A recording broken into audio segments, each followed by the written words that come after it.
आज supreme court की सुनवाई पर सबकी नजरें टिकी हैं। सीजेआई संजीव खन्ना के तेवरों से पहले ही साफ हो गया था कि वो रिटायरमेंट के ठीक पहले वक्फ के मसले पर ऐतिहासिक फैसला लेने वाले हैं। जैसा कि आप जानते हैं कि 17 अप्रैल की सुनवाई में सीजेआई खन्ना भड़के, मोदी के वकील की लंका लगाई तो भाजपा घुटनों पर आ गई। इंटरनल रिपोर्ट है कि सीजेआई खन्ना 17 अप्रैल को ही वक्फ कानून पर रोक लगा देते, लेकिन मोदी के वकील तुषार मेहता ने 7 दिनों की मोहलत मांग ली। फिलहाल मोहलत अब ये खत्म हो चुकी है। आपको बता दें कि आज सुप्रीम कोर्ट में वक्फ के मसले पर सुनवाई हो रही है और सुनवाई में कैसे सुप्रीम कोर्ट में झूठ बोलकर मोदी सरकार बुरी तरीके से फंस गई है, हम आपको बताएंगे। इतना ही नहीं, सुनवाई से पहले कैसे फैसला हो गया है उस पर भी आएंगे, लेकिन खबर में सबसे पहले भाजपा कैसे सुप्रीम कोर्ट से पंगा लेकर अपने ही खेल में फंस गई है। बिग ब्रेकिंग देखिए, खबर आप देखिए आज तक की। देखिए इस खबर में लिखा हुआ है कि all India Muslim personal law board ने केंद्र के हलफनामे पर उठाए सवाल, कहा कोर्ट को गुमराह कर रही है सरकार। तो हलफनामा दाखिल किया गया है। जैसा कि आप जानते हैं कि सुप्रीम कोर्ट में मोदी के वकील 17 अप्रैल की सुनवाई में गिड़गिड़ाए और 7 दिनों की मोहलत मांग ली थी। अब ये मोहलत खत्म हो चुकी है और इस मोहलत के बीच मोदी सरकार की तरफ से सुप्रीम कोर्ट में 1332 पन्नों का हलफनामा दाखिल किया गया है। आपको बता दें ये जो हलफनामा दाखिल किया गया है, इस हलफनामे में मोदी सरकार ने साफ साफ कह दिया है कि 2025 में लागू किए गए वक्फ कानून को सुप्रीम कोर्ट कैंसिल नहीं कर सकता है। पहली बात। दूसरा, मोदी सरकार का यह कहना है कि जितनी भी याचिकाएं वक्फ कानून के खिलाफ सुप्रीम कोर्ट में दाखिल की गई हैं, वो सारी की सारी झूठी हैं और शरारतपूर्ण घटना को अंजाम दिया गया है। आपको बता दें कि सुप्रीम कोर्ट में हलफनामा दाखिल करते हुए मोदी सरकार यहीं पर नहीं रुकी है, आगे जो करके दिखाया है गजब हो गया है। आपको बता दें सुप्रीम कोर्ट में हलफनामा दाखिल करते हुए मोदी सरकार की तरफ से झूठ बोला गया है और कह दिया गया है कि जो वक्फ की संपत्तियां हैं ये 2013 के बाद से 116% से ज्यादा बढ़ गई हैं। अब इसी को लेकर सुप्रीम कोर्ट में बवाल हो गया है। आपको बता दें जहां एक तरफ सरकार ने दावा किया है कि 2013 से देश में वक्फ की संपत्तियों में 116% का इजाफा हुआ है, वहीं दूसरी तरफ all India Muslim personal law board ने सुप्रीम कोर्ट में मोदी सरकार की धज्जियां उड़ाकर रख दी हैं।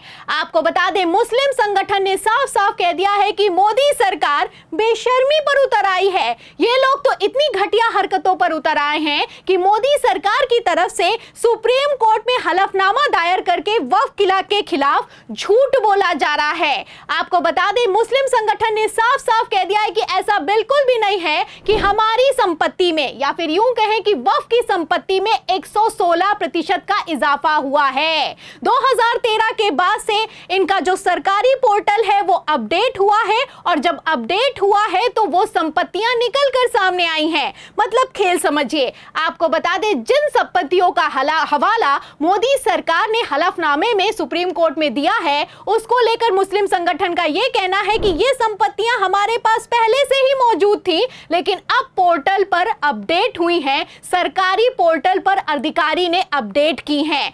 इसका मतलब यह नहीं है कि हमारी संपत्ति बढ़ गई है, ये संपत्ति पुरानी है। तो आप देख सकते हैं कि कितना तगड़ा खेला चल रहा है। 7 दिनों की मोहलत मांगी गई थी, लेकिन इस मोहलत में कैसे मोदी सरकार ने खेल किया है, अब पूरा का पूरा खेल एक्सपोज हो चुका है।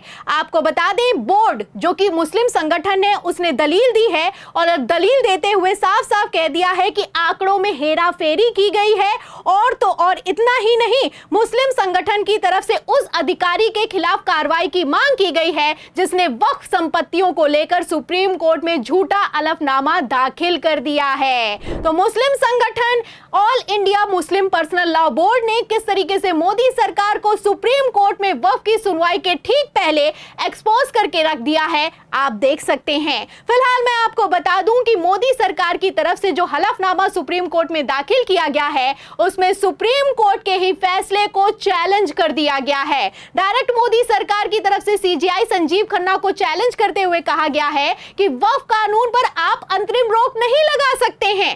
अंतरिम रोक नहीं लगाई जा सकती है क्योंकि ये संसद से पारित हुआ कानून है।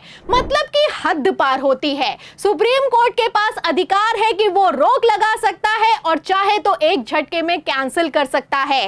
लेकिन फिर भी मोदी सरकार इस तरह का हलफनामा दाखिल करके सीजीआई संजीव खन्ना पर किस तरह का दबाव बनाने की कोशिश कर रही है, आप अंदाजा लगा सकते हैं। आपको बता दें कि एक तरफ जहां हलफनामा निकलकर सामने आया है, वहीं दूसरी तरफ तर्क ये दिया जा रहा है कि संसद से पारित कानून है और इस कानून की समीक्षा सुप्रीम कोर्ट नहीं कर सकता है। आप अच्छे से जानते हैं कि किस तरीके से जब से वक्फ कानून पर अंतरिम रोक लगाई गई है, तब से लगातार सीजीआई संजीव खन्ना से लेकर सुप्रीम कोर्ट को टारगेट किया जा रहा है। हद तो तब पार हो गई जब उपराष्ट्रपति जगदीप धनखड़ ने भी अपनी पद की गरिमा को तार-तार करते हुए कह दिया कि संसद सुप्रीम होती है और सुप्रीम कोर्ट संसद के मामलों में दखल नहीं दे सकता है। और तो और आप जानते हैं कि मोदी के सांसद की तरफ से तो बयान तक निकलकर सामने आ गया कि गृह युद्ध करवाने के लिए सीजीआई संजीव खन्ना जिम्मेदार हैं। इस तरह के घटिया और शर्मनाक बयान दिए गए और कैसा शर्मनाक हलफनामा और झूठा हलफनामा सुप्रीम कोर्ट में दायर किया गया है, आप मुस्लिम पर्सनल लॉ बोर्ड की दलीलों से अंदाजा लगा सकते हैं। फिलहाल मैं आपको बता दूं कि वरिष्ठ वकील अभिषेक मनु सिंघवी और कपिल सिब्बल भी मौजूद हैं। ये वही वकील हैं जिन्होंने पिछली बार दलीलें दी थी तो मोदी के वकील की बोलती बंद हो गई थी, और अब जब झूठा हलफनामा दाखिल किया गया है तो मोदी सरकार का सुप्रीम कोर्ट में क्या होने वाला है, समझने वाले अपने आप में समझते हैं। आपको बता दें, पहले भी सीजीआई संजीव खन्ना ने साफ कह दिया था कि ये जो कानून है ये संविधान की धारणा को उल्लंघन करता है। आपको बता दें, कपिल सिब्बल ने भी दलील दी थी कि जो अनुच्छेद 26 है उसका उल्लंघन होता है और जो धार्मिक स्वतंत्रता दी गई है उसको बाध्य किया जा रहा है। तो सुप्रीम कोर्ट एक्शन के मोड में दिखाई दे रहा है। आपको बता दें, एक तरफ जहां सुप्रीम कोर्ट में सुनवाई चल रही है, वहीं दूसरी तरफ ग्रोक ने तो सुप्रीम कोर्ट के वक्फ के मसले पर फैसले को सुना तक दिया है। ग्रोक का कहना है कि जो फैसला होने वाला है सुप्रीम कोर्ट में ये ऐतिहासिक होगा। लंबा चौड़ा जवाब दिया गया है और इस जवाब में आप देख सकते हैं कि साफ लिखा हुआ है कि सुप्रीम कोर्ट अपनी अंतरिम रोक को बरकरार रख सकता है। आगे लिखा हुआ है इसमें कि जो मोदी सरकार की तरफ से हलफनामा दाखिल किया गया है, जो उत्तर दिए गए हैं, उसकी भी समीक्षा होगी। और तो और ग्रोक ने यहां तक कह दिया है कि कोर्ट अधिनियम को बरकरार रख सकता है, कुछ प्रावधानों को रद्द कर सकता है या मामले को बड़ी पीठ को भी सौंप सकता है। तो फिलहाल क्या होगा क्या नहीं होगा आज सुप्रीम कोर्ट में साफ हो जाएगा। लेकिन जैसे तेवर सीजीआई खन्ना ने दिखाए हैं, इतना तो साफ है कि वक्फ के मसले पर सुप्रीम कोर्ट से ऐतिहासिक फैसला आने वाला है। तो क्या फैसला होने वाला है, इस सवाल के जवाब में मोदी सरकार के हलफनामे पर, मुस्लिम संगठन के जवाब पर और सुप्रीम कोर्ट के एक्शन पर आपकी क्या राय है, हमें कमेंट बॉक्स में जरूर लिखें। और हां, 4 PM यूपी को ज्यादा से ज्यादा सब्सक्राइब करें ताकि पहले की तरह हमारी खबरें लगातार आपको मिलती रहें। फिर मिलती हूं अगली खबर के साथ, तब तक के लिए धन्यवाद।